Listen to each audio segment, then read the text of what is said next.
আমি ক্যামেরাটা সেটই করছিলাম, আর তারপর কি ঘটলো তোমরাই দেখো।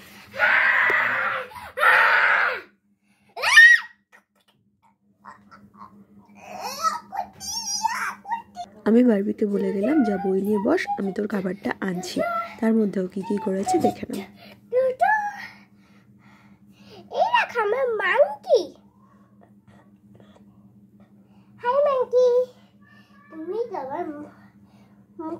তোমাকে এই রাখো, সবাই দেখো আমার মাংকির জন্য হাত তালে দেবে। দেখো আমার মাংকি কত সুন্দর, এত ভালোবাসা, আমার হাতটা খুব ভালো, তাই না? Bye guys, I am going. এই দেখো মাংকি ভয় পেলো না, তোমার যদি এরকম করতে তাহলে আচ্ছা ভয় পেতো না। কত শক্তিশালী মাংকিরা, হ্যাঁ সত্যি। ইয়া কাশরা দেখবে ওর গায়ে খুব শক্তি, যদি তোমরা এরকম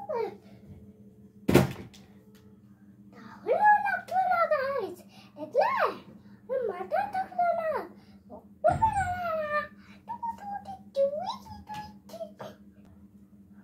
মাংকিকে দেখাচ্ছি, মাংকি মামা তো মাংকির সাথে। বারবির যখন 2.5 বছর বয়স, তখন আমি এরকম একটা ভিডিও শেয়ার করেছিলাম। আজকে এই ভিডিওটা আমি শেয়ার না করে পারলাম না।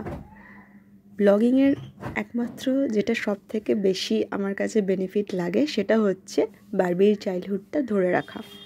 আমি আগেও বলেছি, আমার ছোটোবেলায় শুধু ক্যামেরা ছিল ফটো তোলার জন্য, আর বারবির ছোটোবেলায় ভিডিও রেকর্ডার রয়েছে ক্যামেরার মধ্যেই, যেটাতে আমরা ভালো করে বারবির ছোটোবেলাটা তুলে ধরে রাখতে পারি।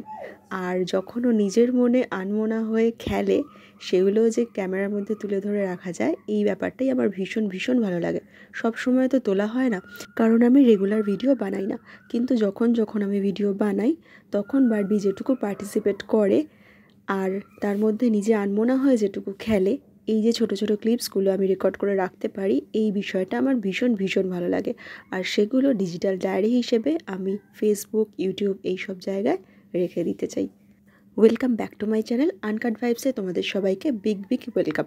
আশা করি তোমরা সবাই খুব ভালো আছো, আমিও ভালো আছি। শীতটা কিন্তু হালকা হালকা বেশ ভালোই পড়েই গেছে, আর আমার চুলটা খুবই রুক্ষ হয়ে গিয়েছে। চুলটা আমার এমনিতেই রুক্ষ, আর তার মধ্যে অয়েলিং করা হয়নি 2 দিন হলো, আর এই অবস্থায় চুলটার বড় হচ্ছে, কিন্তু কিছুতেই না এই ড্রাইনেসটা যাচ্ছে না, উল্টে বেরিয়ে যাচ্ছে। চলো সন্ধ্যাবেলায় একটু চা কফি না খেলে হয় এই শীতকালে, আজকে খাবো কফি। আর এই যে আমি এদিকে ঘরদোর গুছিয়ে রেখে দিয়েছি ম্যাডামের পড়তে বসার জন্য। কখন পড়তে বসবে ভগবান জানে, আমি ওর জন্য ওয়েট করে আছি যে কখনও পড়তে বসবে।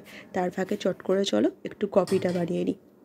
ছোটোবেলায় আমার মনে আছে, এই শীতের শুরুর দিকে মা যখন পুরনো ট্রাঙ্ক থেকে শীতের জামাকাপড় বার করতো, তখন যে কী আনন্দ হতো। আমি আর আমার ভাই 2 জনে মিলে বসে দেখতাম মায়ের সেই ট্রাঙ্ক থেকে জামাকাপড় বার করা। সেইটার যে উপলব্ধি, তা আমি বলে বোঝাতে পারবো না। সেই ছোটোবেলার স্মৃতিটা মনের মধ্যে সেই যে গেঁথে গেছে না, প্রত্যেক বছর শীতের শুরুর দিকে আমার ওই চিত্রটাই মনে পড়ে।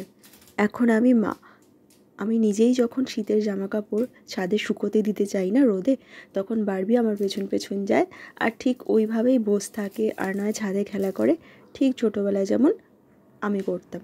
এটাকেই মনে হয় জীবনচক্র বলে।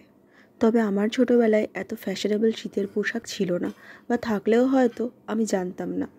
আমার কফি বানানো হয়ে গিয়েছে। ও, স্টিলের কাপটা দেখছো? স্টিলের কাপটা কিসের বলো তো? এটা টাটা স্কিলের গিফট।